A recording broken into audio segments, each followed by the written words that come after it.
करहता लहंगा लस लस करहता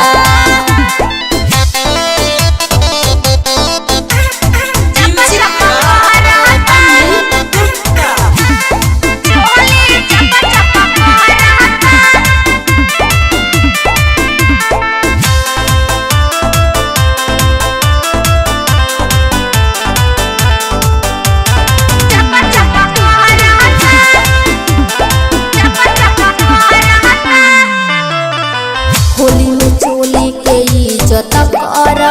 बहना जानी बेहाया हो ऊपर से नीचे लेटा देले बड़ा रंग दिहला साया हो बड़ी बेशरम बड़ा हो होली में चोली के इज्जत कर बहना जानी बेहाया हो ऊपर से नीचे लेटा देले बड़ा रंग दिहला साया हो पूछिए बोला मुँह तो बताई जाके का अरे भैया से तोहरे हमारे जीवा डरता चोली चप चप करहता लहंगा लस लस करहता चोली चप चप करहता लहंगा लस लस करहता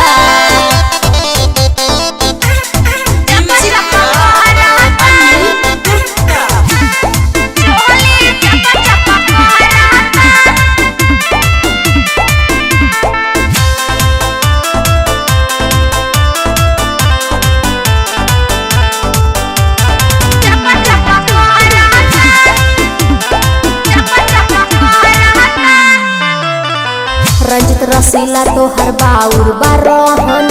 ठीक नइखे नेचर हो लागता पियले है बाड़ होली में आधा लीटर सिग्नेचर हो ढेर नशा हो गइल रंजित रसीला तो हर बाउर बारहन ठीक नइखे नेचर हो